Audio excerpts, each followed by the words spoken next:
3 days before the party, the phone rang. Lan hesitated before answering. Her mother's voice filled the room, sweet and sharp. "You should come home this time. It's your brother's birthday. He asked for you." Lan stared at the stack of essays on her desk. "I'm busy, Mom." "You're always busy," her mother sighed. "Family doesn't wait forever." The call ended, leaving a familiar ache. Lan looked around her small apartment. Quiet. Safe. No pictures of family anywhere. Just the faint hum of her old refrigerator. Therapy had taught her that love without respect isn't love. But guilt was a language her family spoke fluently. So she packed a small bag. The road to her childhood home felt longer than ever. The gate creaked when she pushed it open. Laughter spilled from the backyard. Min stood by the pool, surrounded by friends. They looked at her as if she were a stranger. Someone whispered, "She actually came." Her mother appeared, flawless as ever, holding a tray of drinks. "Lan, darling, you made it." Lan smiled, polite and hollow. Her father's voice boomed from the grill. "Look who decided to show up." Old tension crawled back under her skin. Min approached with a grin too wide. "Remember when you fell off the stage?" he said. Laughter erupted. Lan froze. She remembered the shove, the bruise, the humiliation. But everyone else remembered it as a joke. History rewritten by the ones who hurt her. She forced a laugh. "Yeah, good times." The party buzzed around her. Music, alcohol, old wounds dressed as nostalgia. Every word from her parents sounded like correction. "Stand straighter." "Smile more." "Don't make things awkward." Lan counted the minutes. Her purse waited on the chair beside the pool. She planned her exit in her head. "Just say you have work. Just leave quietly." But her mother blocked the path. "Already going?" she asked, voice dripping disappointment. "You never stay long." Lan murmured, "I have papers to grade." Her mother's eyes narrowed. "You always have an excuse." The same old script played again. Then Min stepped forward, tone soft. "Come on, sis, stay for cake. Let's take a picture like old times." Lan hesitated. For a moment, she wanted to believe him. Maybe this was peace. Maybe people could change. She set her purse down again. The night air smelled like sugar and chlorine. Min's friends gathered, phones ready. Lan smiled for the camera. The flash went off. Something in her chest tightened. 3 seconds later, her world would collapse. But for now, she stood there, pretending everything was fine. Pretending family still meant safety. Pretending she belonged. The candles flickered beside the cake. Min's laughter echoed through the night. "Come closer, Lan," he said. "She'll blow out the candles with me." Lan stepped forward, careful near the pool. Her shoes slipped slightly on the wet tiles. Min reached for the knife, handing it to her. "Cut the first slice, sis." She smiled, uneasy but compliant. Their mother clapped her hands, forcing cheer. "Look at my 2 children, together again." Lan leaned over the table. The smell of frosting and champagne mixed in the air. Min whispered, "Careful, it's slippery." Before she could answer, her foot slid. Her body pitched forward. A flash of light. A burst of laughter. Then the sound of her skull meeting concrete. The world went silent. Pain bloomed like fire along her spine. She tried to move, but nothing responded. Her fingers twitched, useless. Music started again, as if nothing happened. Someone shouted, "She fell." Another voice laughed, "She always does." Lan tried to speak. Her mouth opened, but no words came out. Blood filled her ears with a dull roar. She could hear her heartbeat slowing. Then footsteps. Her father's voice, distant and annoyed. "Lan, stop being dramatic." She wanted to scream, but her throat refused. The smell of chlorine mixed with blood. Her cheek pressed against the cold tile. She saw the reflection of the party lights. The world above her kept spinning. Her mother's heels clicked closer. Always making a scene, she murmured. Someone finally knelt beside her. Not family. A stranger in a blue dress. Don't move her, the woman said sharply. Call an ambulance. Lan blinked, tears and blood blurring her vision. She saw Min standing behind their mother. His expression unreadable. Then a flicker. A smile. Gone in an instant, but real. Her heart sank. He had done this. The thought cut deeper than the pain. Sirens grew louder. Red and blue lights splashed across the backyard. Paramedics surrounded her, voices firm and quick. Stay with us, ma'am. What's your name? Lan, she whispered. The word barely audible. One of them crouched near the edge of the pool. He touched the ground where she had slipped. This isn't water, he said. He rubbed his fingers together. It's oil. The other paramedic met his eyes. Deliberate. Looks that way. Lan's vision dimmed. Her body trembled. She heard the voice of an officer. Officer Pham, ma'am, can you tell me what happened? Lan tried to respond, but Min's voice cut through the chaos. It was an accident, he shouted. She's clumsy, always has been. The officer looked back at Lan. Is that true? Lan blinked once, forcing her lips to move. I didn't slip, she whispered. The siren wailed again as they lifted her onto the stretcher. Through the haze of pain, one thought remained. Family had watched her fall and done nothing. This time, she wouldn't stay silent. The hospital ceiling was too white. Lan stared at it until the lights blurred. Her body felt like it belonged to someone else. The nurse adjusted her IV and whispered softly. You're lucky to be alive. Lan tried to move her legs. Nothing. The silence below her waist felt endless. The doctor entered, calm but serious. You've suffered spinal trauma, he said. We need surgery within the hour. Lan nodded weakly. Her parents arrived soon after. Her mother's perfume filled the room before her words did. Oh, Lan, she sighed. You always find a way to cause trouble. Her father crossed his arms, face unreadable. She'll be fine, he told the doctor. She's just overreacting. The doctor frowned. This is not an exaggeration, sir. Lan tried to speak, but emotion caught in her throat. Her mother turned to the doctor. What about insurance? Do we need approval first? We've already begun the process, he replied. It's an emergency. Her father paced the small room. Maybe we should wait for another opinion. There isn't time, the doctor said firmly. Lan's pulse quickened. Even now, they cared more about money than her pain. Her mother reached for her hand. Sweetheart, before surgery, she said softly. You should forgive Min. He didn't mean it. Lan stared at her, disbelief spreading like ice. Forgive him, she whispered. Her mother's grip tightened. Family sticks together. Don't make this worse. A nurse entered with a clipboard. We need a signature for medical consent. Lan reached for the pen, her hand shaking. Her father stepped closer. I'll handle that, he said. Lan's voice came out stronger than she expected. No. She signed her own name. I choose Han Nguyen as my proxy, she declared. Her father's eyes flashed with anger. Your college roommate, don't be ridiculous. Lan ignored him, finishing the signature. The doctor nodded approvingly. You did the right thing. Officer Pham appeared at the door. Ms. Lan, I need to inform you, she said. Preliminary evidence suggests this wasn't an accident.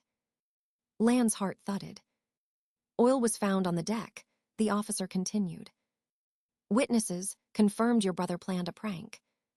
Her mother gasped. That's absurd. Her father's face hardened. This family doesn't need police interference. Officer Pham's tone stayed calm. Justice doesn't wait for family approval. Lan felt tears sting her eyes. Not from pain, but from clarity. Her whole life had been built on silence. And now that silence was breaking. As the nurses prepared her for surgery, her mother whispered again. "You're ruining everything." Lan stared at the ceiling lights one last time. Her voice was barely audible. "No, Mom," she said. "You already did." The room faded as anesthesia took hold. For the first time, she felt something close to freedom. The world came back in fragments. Beeping machines. Sterile air. A dull ache crawling down her spine. Lan blinked at the hospital light above her. Days had passed since the surgery. Her body felt heavier, slower, but alive. The nurse smiled gently. "You made it through." Lan tried to nod, her neck stiff. "How bad is it?" she whispered. The doctor entered, chart in hand. "You'll need months of rehabilitation," he said. "Permanent damage is possible." Lan swallowed hard. Her legs tingled faintly, like ghosts waking up. Her parents sat at the corner of the room. Her mother scrolled her phone, expression blank. Her father looked out the window. When the doctor left, silence filled the space. Her mother finally spoke. "Your brother is devastated." Lan looked at her, disbelief plain in her eyes. "He's devastated. He almost killed me." Her father turned, voice cold. "Don't exaggerate. It was a prank gone wrong." Lan clenched her fists. Her mother reached for her hand. "Just drop the charges, darling. We'll handle things privately." Lan pulled her hand away. "You mean you'll bury it?" Her father's tone sharpened. "Family protects family." Lan's laugh cracked the quiet. "When have you ever protected me?" Her mother's face darkened. "You always make yourself the victim." Lan stared at the ceiling, forcing back tears. Each word from them was heavier than pain. That night, she received the news online. Her family's statement to the press called it a misunderstanding. Her name was trending, painted as unstable. Old classmates commented, calling her dramatic. Even relatives posted, "Pray for forgiveness." Lan turned off her phone, the glow still burning her eyes. Her therapist's words echoed faintly. Survival is not the same as silence. The next morning, a social worker arrived. "Your insurance claim was denied," she said quietly. "They said you contributed to the injury." Lan's stomach dropped. "Who said that?" "Your parents," the woman replied, looking away. Lan closed her eyes. Her savings were gone. Her job on hold. Her future uncertain. But something inside her steadied. She began documenting everything. Photos of her injuries. Copies of messages. Witness statements from that night. The truth no longer felt like a burden. It felt like armor. Weeks passed in slow rhythm. Physical therapy broke her down and built her again. Each inch she moved was a rebellion. Her new doctor, Carter, encouraged her quietly. Every step counts, no matter how small. He filmed her progress for medical records. Lan watched the footage later, tears in her eyes. She was moving again. She was still here. Then came another blow. A letter from the courthouse. Her parents had filed for guardianship, claiming she was mentally unfit to make her own decisions. Lan held the paper with trembling hands. They hadn't learned. They never would. But this time, she wouldn't let them win. This time, she had proof. And the strength to fight. The courtroom smelled like paper and fear. Lan sat beside her attorney, palms damp with sweat. Her cane leaned against the bench. Her parents entered, faces carved from stone. Her father straightened his tie, military precise. Her mother avoided eye contact, clutching pearls too tightly. The judge glanced through the thick file before her. "Petition for guardianship," she read aloud. "Filed by Mr. and Mrs. Nguyen, against their daughter, Lan. Lan's stomach tightened, but she kept her head high. Her attorney, Ms. Vo, whispered, "Stay calm, we've got this." The opposing lawyer began his speech. "Your Honor, our clients are deeply concerned for their daughter. She has displayed instability, paranoia, and self-destructive tendencies." Lan clenched her fists.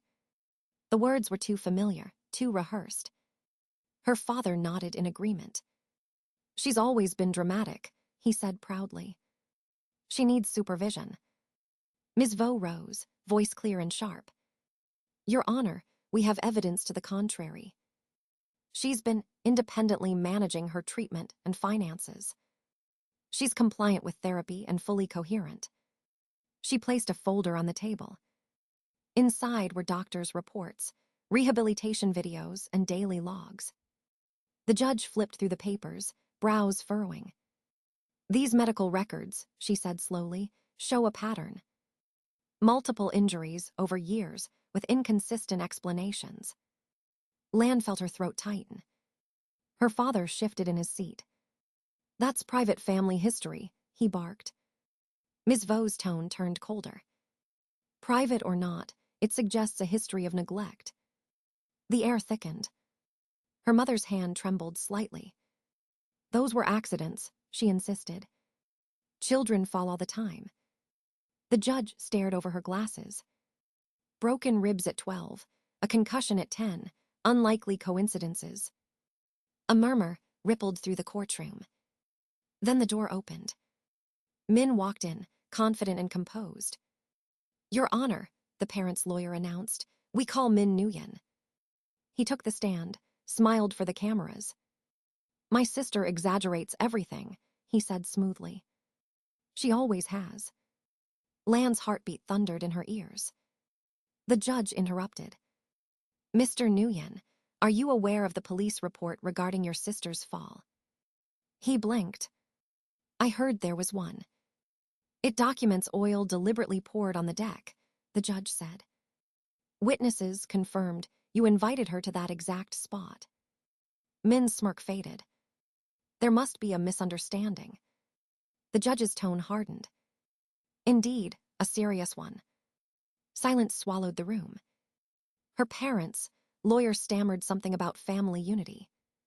The judge raised her hand. "Enough, this petition is dismissed. I am ordering a full investigation into the family's conduct." The gavel struck once, sharp and final. Lan exhaled for the first time in hours. Outside the courtroom, Ms. Vo smiled softly. "You did it," she said. But Lan only shook her head. "This isn't victory," she whispered. "It's survival." Behind her, she heard her parents arguing in low voices.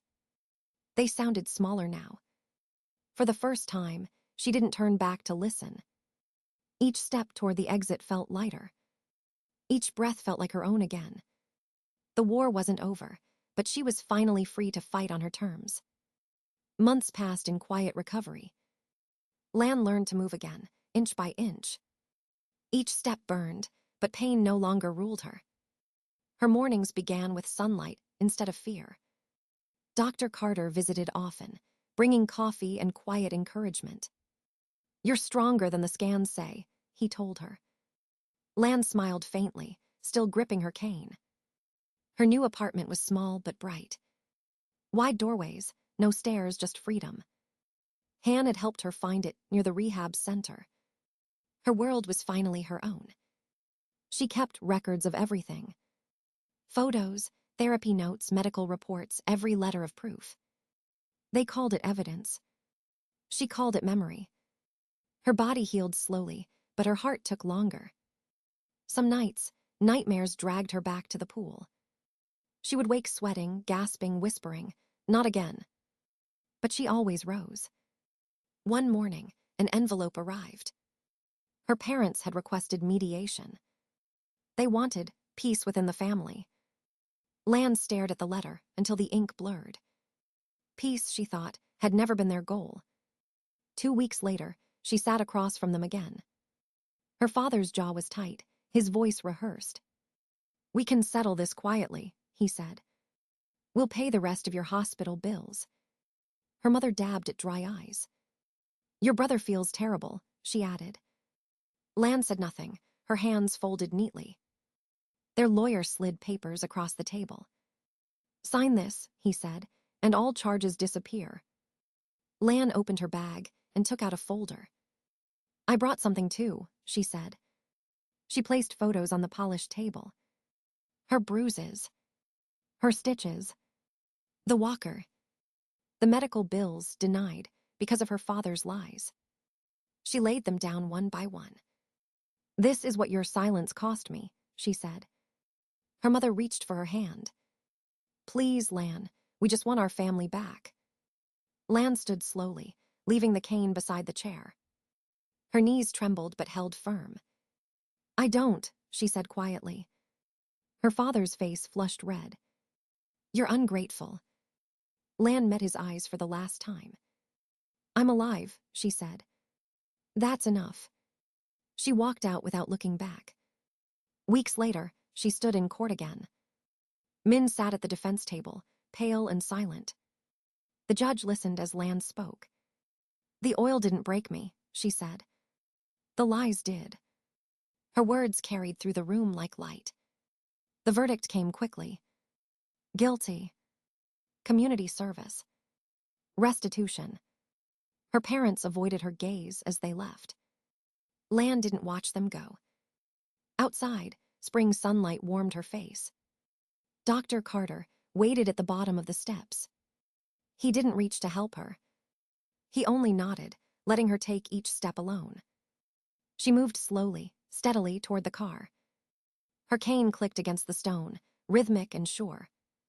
Every sound was proof of survival. She no longer feared falling.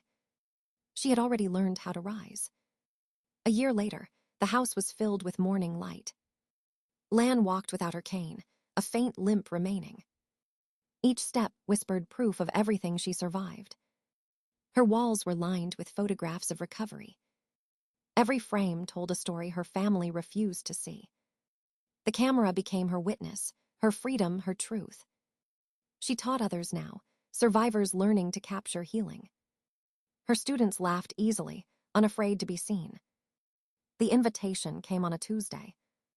A letter from her aunt, warm and polite. Family Thanksgiving, everyone misses you. Lan held it for a moment, then smiled. She didn't feel anger. Just peace. She placed the envelope aside and opened her laptop. Her own dinner list waited. Friends, laughter, no obligations.